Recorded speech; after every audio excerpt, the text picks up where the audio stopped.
thank you very much for talking with us. No problem. When you hear you're going to be involved in Kong, what is that like? Really exciting. I mean, it's a part of history.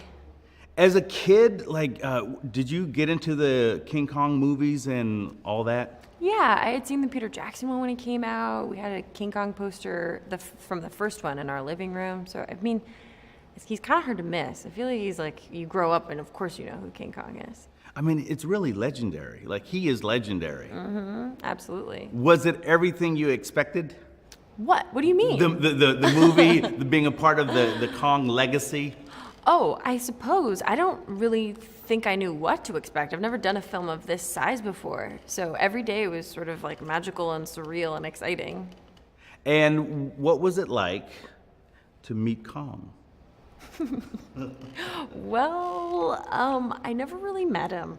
I didn't meet him at all. I just worked with a tape mark. He never showed up. Is that tough? Is that challenging for you as an actress? Yeah, I guess. It wasn't so bad. I just, used my imagination, which is like a huge part of what I have to do anyway, and this was just an extension of that. And talk to me about your character, Mason. Who is she? What is her role? Mason Weaver, she's an self-proclaimed anti-war photographer. She's incredibly brave, really courageous, is not afraid to die for what she believes in, and what she believes in is peace and humanity and doing what's right. And you get to experience kind of the in Kong's hand kind of situation. What was that day like for you? It was a really great day for me, actually, because generally my days consisted of like running and jumping and climbing, and that day I just got to sleep on a little pad. So I loved it. Are you telling me that when you're in Kong's hand, you're actually sleeping? Well, I have my eyes closed. I'm supposed to be unconscious. So yeah, I'm just kind of chilling there. Talk to me about your cast. You guys are like, this is really kind of the A-list of Hollywood. Mm-hmm. Yeah, an incredible cast. I mean, amazing group of people to be like trapped in the jungle with.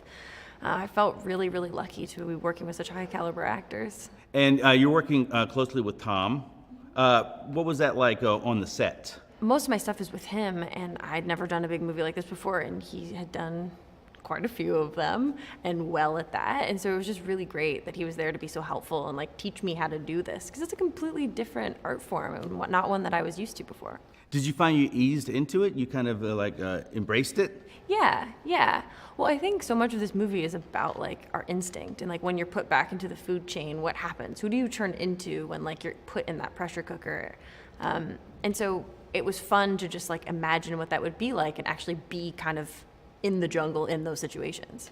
Now, you say in the jungle. You guys really shot kind of around the world, didn't you? Yeah, Hawaii, Australia, and Vietnam. That's sweet. Yeah, pretty good gig. Do you get a chance to actually enjoy those areas when you're working?